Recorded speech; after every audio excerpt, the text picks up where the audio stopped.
நீங்கள் பிசாசின் தந்திரங்களோடு எதிர்த்து நிற்க திராணியுள்ளவர்களாகும்படி தேவனுடைய சர்வாயுத வர்க்கத்தை தரித்துக் கொள்ளுங்கள்.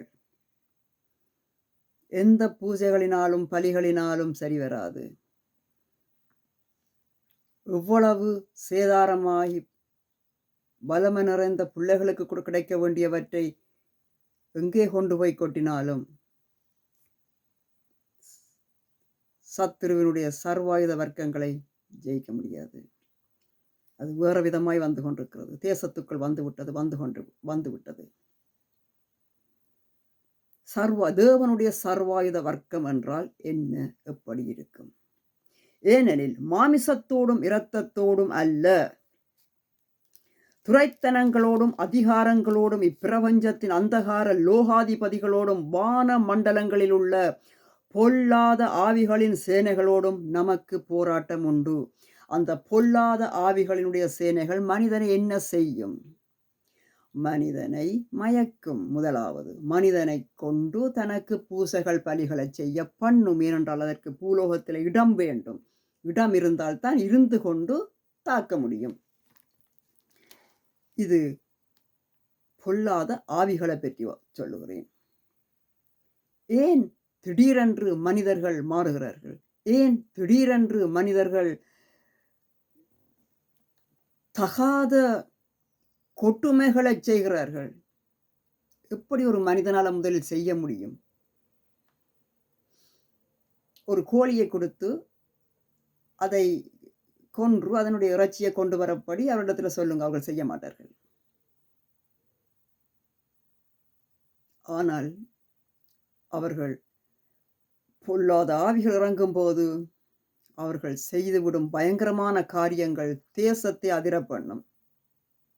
முதலில் இங்கே என்ன வாசித்தோம்? இரத்தத்தோடும் மாமிசத்தோடும் அல்ல போராட்டம்.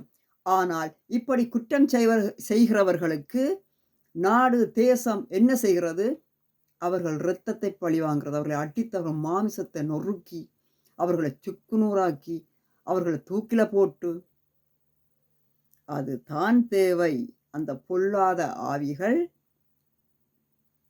அப்பொழுது விலகி நின்று வேடிக்கை பார்க்கும். அது அவர்களுடைய ரசனை. அது மனிதர்களுக்கு உள்ளே விதைக்கப்பட்டிருக்கிறது. அறிவு ஒழிக்கிறதா? நெற்றிக்கண் திறக்கிறதா? தேவனுடைய சர்வாயுத வர்க்கத்தை எடுத்துக்கொள்ளுங்கள். தேவனுடைய சர்வாயுத வர்க்கம் எப்படியாக மனிதன் மீது செயற்படும்? அந்த மனிதன் எப்படிப்பட்டவனாக மாற வேண்டும்? சத்தியம் எனும் கட்சியை உங்கள் அறையில் கட்டினவர்களாயும், கண்ணால் காண்றதும் போய் காதால் கேட்கிறதும் போய் தீர விசாரிப்பதே மெய். ஆனால் இந்த மக்கள் விசாரிப்பார்கள். ஒரு விசாரணை இருக்கு, ரொம்ப அசிங்கமானது. அது ஒரு கொடூரமாயிருக்கும். சாத்தான் நேரில் வந்ததை போல் இருக்கும். அப்படி ஒரு குற்றவாளியை விசாரிப்பதில்லை. நீதி எனும் மார்க்கவசத்தை தரித்தவர்களாயும், சரி, இந்த வன்முறைகளை எப்படித்தான் நிப்பாட்டுவது? இந்த பொல்லாத ஆவிகள் மனிதர் மீது பாய்வதை எப்படித்தான் நிப்பாட்டுவது? சேர்ந்து சிந்திப்போம். சமாதானத்தின் சுவிசேஷத்திற்குரிய ஆயத்தம் எனும் பாதரட்சியை கால்களிலே தொடுத்தவர்களாயும், அதாவது மனம் திரும்புதல், மதம் எனும் மனித இரத்தம் குடிக்கும் குருதி புனல்களிலிருந்து மனம் திரும்புதல். வன்முறைகளை தேசத்திற்கு காட்டி கொடுத்ததே மதங்கள் தான். அவர்கள் கடவுளை காட்டி கொடுக்கவில்லை. அவர்கள் கடவுளை காட்டி கொடுப்பதற்காக மதம் பூமியில் விதைக்கப்படவில்லை. அது சாத்தான் இருப்பிடம் ஆகும். ஒரு சாத்தானினுடைய பலிபீடம் தான் மதம். இந்த மதம் என்று சொல்லுகிறவர்களே பாருங்கள், சொல்லும் போதே ஒரு மதம் பிடித்து அவர்களை பார்க்கவே பயமாயிருக்கும். அவர்கள் தங்களையும் பலி கொடுத்து மற்றவனையும் பலியெடுக்க எந்த நிமிடமும் ஆயத்தமாயிருக்கிறார்கள். பொல்லாங்கன் எய்யும் அக்கினியாஸ்திரங்கள் எல்லாம் அவித்து போடத்தக்கதாய், அப்படி அவிச்சு போடணும். எனக்கு அக்கினியாஸ்திரம் நேற்றும் வந்தது. அக்கினியாஸ்திரம் எனக்கும் சின்ன குழந்தை பிள்ளைகளைப் போல மனம். அதிலிருந்து ஆண்டவர் என்ன பலப்படுத்தினார். முன்பு எனக்கு பயங்கரமான வயித்து வலி வரும். அந்த அக்கினியாஸ்திரங்கள் என்றால் பொல்லாதவர்களுடைய கிரிஞ்சைகள், சொல்வினைகள். நான் வயித்தை பொத்தி கீழே விழுந்துடுவேன். தலை இடிக்கும். வாந்தி பண்ணிடுவேன். அது எனக்கு மூல நரம்புகள் உள்ளுக்கெல்லாம் போய் வேலை செய்யும். அந்த செய்வினை பெரிய காரியம் இல்லை. சொல்வினை தான் பயங்கரம். அது உச்சந்தலையிலிருந்து என் உள்ளங்கால் வரைக்கும் வாட்டி எனக்கு வருத்தம். எனக்கு என்ன பார்க்க முடியாது. என்ன நானே காயப்படுத்தி போடுவேன். நான் உங்களுக்கு சொல்லியிருக்கிறேன். தாங்க முடியாது. அதிலிருந்து வெளியே வர வேண்டும். அதற்கு சர்வாயுத வர்க்கம் தேவை. அது கிடைக்கிற இடம் இயேசு கிறிஸ்துவனுடைய வார்த்தைகள். இயேசு கிறிஸ்துவனுடைய வார்த்தைகளை தேட வேண்டும். உங்களுடைய அப்பா ஒரு பெரிய ஆராய்ச்சியாளன். அவர் நிறைய ஆராய்ச்சி குறிப்புகள் எல்லாம் எழுதி வைத்திருக்கிறார். அவர் கதைத்ததெல்லாம் அவர் தன்னால் முடிந்த வரைக்கும் தன் ஊழியக்காரர்களை கொண்டு எல்லாம் எழுதி எல்லாம் டாக்குமெண்ட்ஸ் எல்லாம் வைத்திருக்கிறார். அவர் மரித்து போனார். நீங்கள் அவருடைய பிள்ளை, சொந்த பிள்ளை. நீங்கள் என்ன செய்கிறீர்கள் என்றால், அவருடைய உடைகள், அவருடைய பாதரட்சை, அவர் அணிந்த மணிக்கூடு எல்லாவற்றையும் எடுத்து நீங்கள் வைத்து அதுக்கு மெழுகுதிரியெல்லாம் கொளுத்தி, அவர் எழுதின அந்த புஸ்தகங்கள் எல்லாம் இருக்கி, அவற்றை கூடியவரை அம்பிட்டவரை எல்லாம் நீங்கள் எடுத்துக்கொண்டு வந்து அவருடைய சீஷர்கள் கொண்டு போயிருப்பார்கள். மிச்சம் மீதாடி இருக்கிறது எல்லாவற்றையும் நீங்கள் கொண்டு வந்து வைத்து பட்டு பீதாம்பரத்தினால் அவற்றை போத்து நீங்கள் அதுக்கு பூசை ஒவ்வொரு நாளும் செய்கிறீர்கள் உங்கள் அப்பாவை நினைத்து.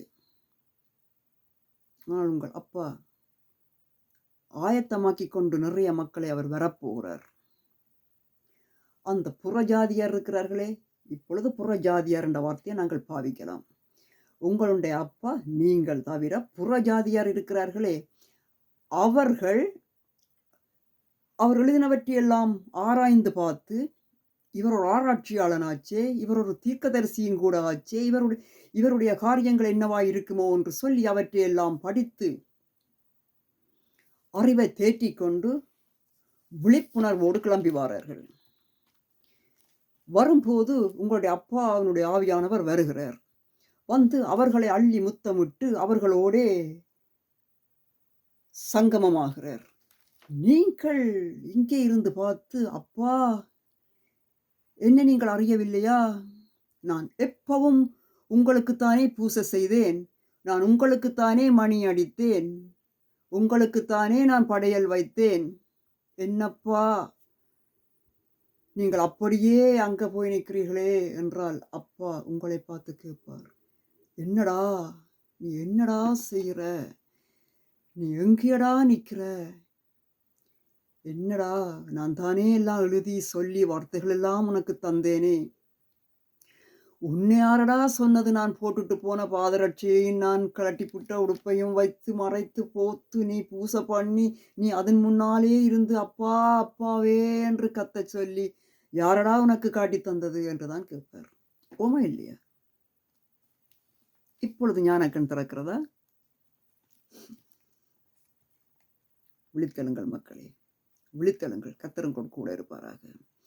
பொல்லாங்கன் எய்யும் அக்கினி ஆஸ்திரங்களை எல்லாம் அவித்து போடத்தக்கதான எல்லாவற்றிற்கும் மேலான விசுவாசம் என்னும் கேடகத்தை பிடித்து கொண்டவர்களாயும் நில்லுங்கள். இதற்கான சகல உரிமைகளும் சகல பத்திரங்களும் சகல வார்த்தைகளும் சகல ட்ரைனிங்களும் உங்களுக்கு கொடுக்கப்பட்டு கொண்டிருக்கிறது. ட்ரைனிங் அனுபவத்திலும் படிப்பிலும் அனுபவம் முக்கியம். அனுபவத்திலும் ஒரு கால் அந்த ஆபத்தை கடந்து வர வேண்டும். உண்மையான ஒரு கட்டம் வரும்போது, ஒரு பயிற்சியை நாங்கள் பயிலும் போது பயிற்சி வேறை, உண்மையாக ஒரு கட்டம் வரும்போது எங்களுடைய செயற்பாடு வேறை. அந்த செயற்பாட்டுக்கு ஆயத்தம் உள்ளவர்களாக இருக்க வேண்டும். இரட்சணியம் எனும் தலைச்சீராவையும், எப்படிப்பட்ட தலைச்சீரா? அனுபவத்தெல்லாம் மூடி இங்கேயும் மூடி அதுக்களால பார்க்கறது அப்படியெல்லாம் இல்லை. மெய்யான தலைச்சீரா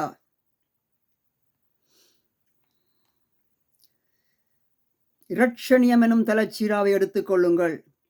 எந்த சமயத்திலும் சகலவிதமான வேண்டுதலோடும் விண்ணப்பத்தோடும் ஆவியிலே ஜெபம் பண்ணி அதன் பொருட்டு மிகுந்த மனது உறுதியோடும் சகல பரிசுத்த வான்களுக்காகவும் பண்ணும் வேண்டுதல்களோடும் விழித்துக் கொண்டிருங்கள்.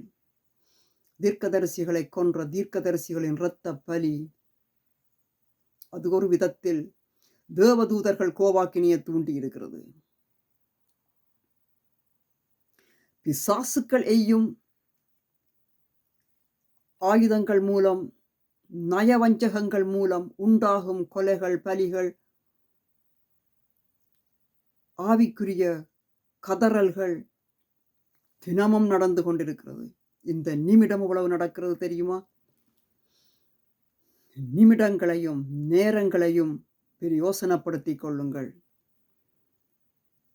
காலம் ரொம்ப முக்கியம். வீணடித்துக் கொண்டிருக்க வேண்டாம். எந்த சமயத்திலும் சகல விதமான வேண்டுதலோடும் விண்ணப்பத்தோடும் ஆவியிலே ஜெபம் பண்ணி விழித்திருப்போமாக. சுவிசேஷத்திற்காக சங்கிலியால் கட்டப்பட்டிருக்கிற ஸ்தானாதிபதியாகிய நான் அதை பற்றி பேச வேண்டியபடி தைரியமாய் பேசத்தக்கதாக நான் தைரியமாய் என் வாயை திறந்து சுவிசேஷத்தின் இரகசியத்தை அறிவிக்கிறதற்கு வாக்கு எனக்கு கொடுக்கப்படும்படி எனக்காகவும் விண்ணப்பம் பண்ணுங்கள். பவுலோஸ் எழுதினர். அது எனக்கு பொம்பளை பிள்ளையா பிறந்த என்ன ஆண்டவர் பிடித்தார். நான் தேடினேன். நாங்களாக தேடாமலுக்கு அவருடைய வலையில் நாங்கள் அம்பிட முடியாது. மீனவர்கள் மீன்களுக்கு வலைகளை போடும்போது கூப்பிட்டார், வாருங்கள் நான் உங்களை மனிதர்களை பிடிக்கிறவராகிறேன் என்று. ஆண்டருடைய வலை தேவதூதர்கள் வலை வீசிக்கொண்டிருக்கிறார்கள். நாங்கள் அவர்களுடைய வலைகளுக்குள் நாங்கள் அம்பிடத்தக்கதாக நாங்கள் அவர்களை நோக்கி வழிபாட்டோடும் பண்போடும் தேவ பண்போடும் தேவனை நோக்கி நாங்கள் புறப்படணும். அதுக்கு நாங்கள் அநேக கட்டுக்களை விட்டு நாங்கள் புறப்பட்டு போறவர்களாக இருக்க வேணும்.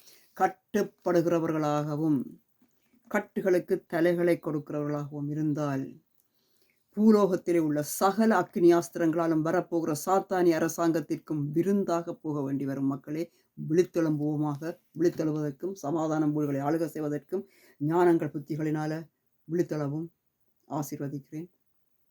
இப்பொழுது வாசிச்ச அதிகாரம் எபேசியர் 6ஆம் அதிகாரம் 9ஆம் வசனத்திலிருந்து 20ஆம் வசனம் வரைக்கும் வாசித்தேன். அதை நீங்களும் வாசியுங்கள். கிறிஸ்துவினால் அருளப்பட்ட தேவ வார்த்தைகள். ஆமேன். அன்புடனும் பரிசுத்த வாழ்த்துக்களுடனும்.